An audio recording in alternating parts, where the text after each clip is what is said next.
Hello everyone. So today we're going to learn a new way to ask some questions. But before that, we need to refresh our memory a little bit. So these simple words, should and shouldn't. Shouldn't stands for should not.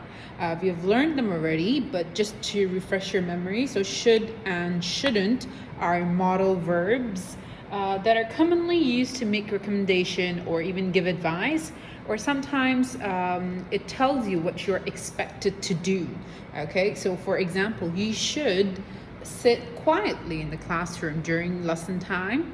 You should pay attention to your teacher. Okay, so they're not only recommendation or advices, but you're also expected to do it. Okay, and another word that is super important for forming the questions we're going to talk about is if.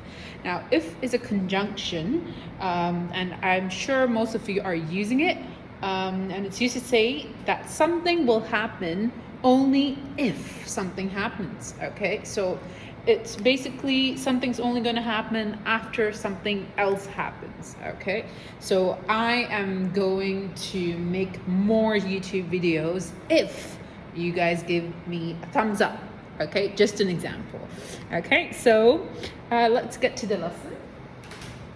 So the question type we're going to learn about today is what should or shouldn't do if something happens. Okay, for example, what should Somaya do if her sister annoys her too much? Okay, for example. Okay, so let's go back to this again.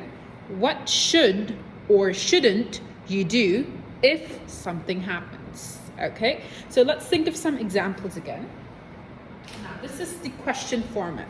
Okay, so the question word what is at the front, and the modal verb should or shouldn't comes after it. What should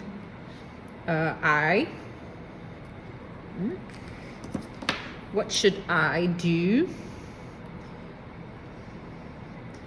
if there's a fire?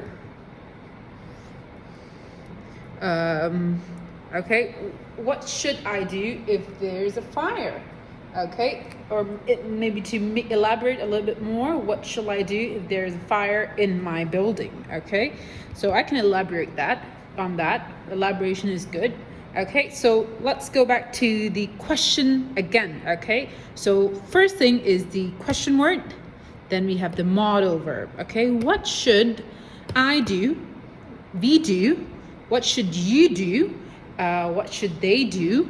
Okay, what should they do if they fail their exam? Okay, for example, what should they do if they get 100 marks in their exam? Okay, so basically this is the way you form the question, and it's the same for shouldn't as well. So what shouldn't you do, or what shouldn't I do? Okay, what shouldn't I do if, let's stick to the same question. Okay, what shouldn't I do if there's a fire in my building? Okay, no space. Don't forget your question mark. Okay, what shouldn't I do if there's a fire in my building? Okay, so basically it's the same way. Okay, you form the question in the same way, you just change the modal verb should to shouldn't. Okay, now to answer these questions, it's very simple. Okay, you just basically write you should, or if the question says what should they do, then the answer should contain they should. So you need to have a look at this word in here. Okay, so what should I do? So the suggestion should be you should. Okay, so what should I do if there's a fire in my building? Okay, for example, the answer, you should take the stairs and try to get out of the building as quickly as possible. Okay, what shouldn't I do if there's a fire in my building? Okay, you shouldn't take the lift. Okay, or you shouldn't touch any electrical appliances. Okay, so the answer is quite simple. So you just need to remember the format for how to form the question. Okay, that's all for the lesson. Bye.